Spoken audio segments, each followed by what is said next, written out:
আগামীকাল ধানগুলো সব শুকিয়ে যাবে, রোদ উঠে গেছে, পোষা প্রাণীগুলোকে ছেড়ে দিয়ে চলে যাব এখনই ছাদের উপর।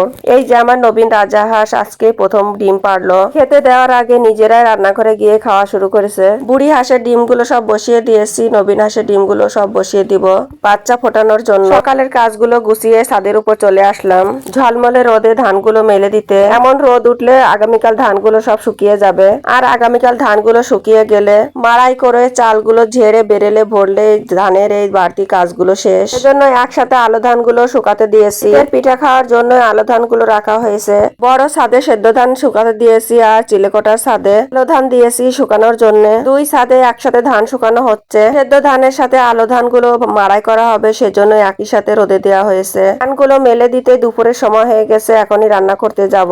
দুই মেয়ের বায়নাতে আজকে দুপুরে রান্না করলাম চিকেন দম বিরিয়ানি। আলিশার থেকে আনিকাই বেশি বায়না করছিল বিরিয়ানি খেতে। ওদের দুই বোনের বায়না সবসময় লেগেই থাকে। যতদূর সম্ভব চেষ্টা করি সবসময় ওদের বায়না পূরণ করার জন্য। শুধু আমি নয়, সব মায়েরাই এটা করে থাকে। তো যাই হোক, দুপুরের খাওয়ার সময় হয়ে আসছে।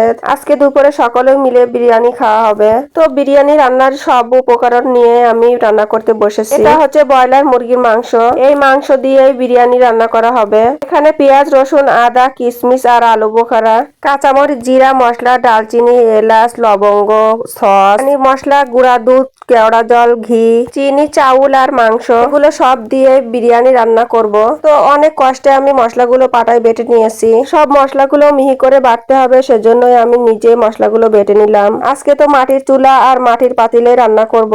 প্রথমে পাতিলে পরিমাণ মতো তেল দিয়ে এতে কয়েকটা এলাচ, লবঙ্গ, দারচিনি, পরিমাণ মতো পেঁয়াজ কুচি আর 1 চামচ পরিমাণ ঘি দিয়ে পেঁয়াজ কুচিগুলো হালকা করে ভেজে নিব। একটি পাত্রে হালকা গরম পানি দিয়ে গুঁড়া দুধ গুলিয়ে রেখেছি। পেঁয়াজগুলো হালকা ভাজা হলে বেটে রাখা আদা, রসুন, শুকনো ঝাল বাটা, পরিমাণ মতো লবণ দিয়ে সব মশলাগুলো হালকা করে কষিয়ে নিয়ে এবার একটু পরে প্যাকেট বিরিয়ানি মশলাটাও দিয়ে দিলাম।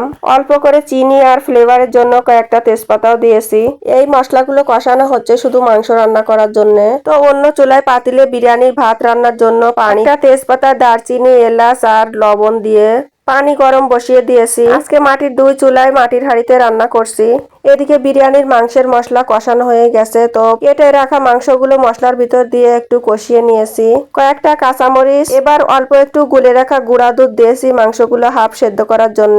অল্প জালে মাংসটা রান্না করা হচ্ছে। মাংস কষানোর আগে একটু লেবুর রসও দিয়ে দিলাম। এবার মাংসটা ভালোভাবে কষিয়ে নামিয়ে রেখেছি। বিরিয়ানির মাংস রান্না শেষ, এবার ভাত রান্না করতে হবে। চুলার উপর পাতিলে পরিমাণ মতো তেল দিয়ে কয়েকটা পেঁয়াজ কুচি আর 1 চামচ ঘি দিয়ে পেঁয়াজ কুচিগুলো হালকা করে ভেজে নিব। পেঁয়াজগুলো ভেজে গুলে রাখা সবটুকু গুঁড়া দুধ আর দুধের সাথে রেখে দেওয়া গরম পানি ভাত রান্নার জন্য পরিমাণ মতো কেটে দিলাম। এবার ভাতের এই পানিটা বলক উঠে গেলে ধুয়ে রাখা চাউলগুলো আমি সব দিয়ে দিব।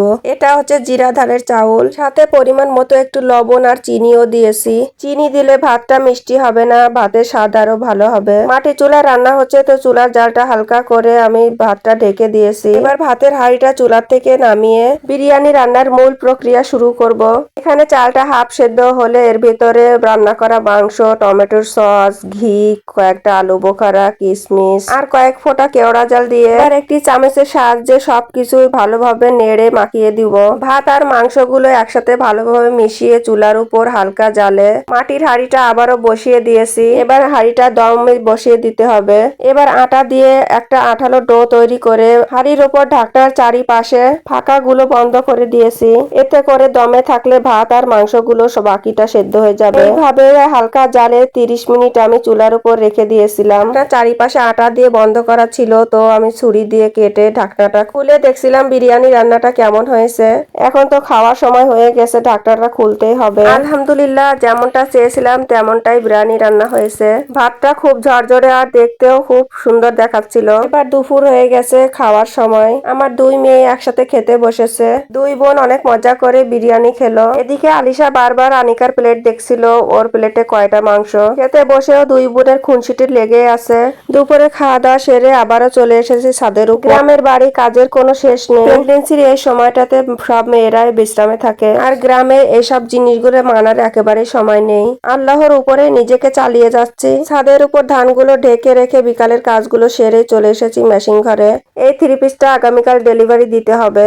এখনই কাটিং করে বানিয়ে ফেলবো। গ্রামের বাড়ি এত এত কাজের মধ্যেও আমি কেমন করে এসব কাজ করে থাকি, কেন জানি আমার মধ্যে কোনো ক্লান্তি আসে না। আমার কাজ আমায় করতে হবে এই আকাঙ্ক্ষা নিয়ে আমি সবসময় কাজ করে থাকি। তো যাই হোক, থ্রি পিসটা কাটিং করা হয়ে গেল, এখনই বানিয়ে ফেলবো।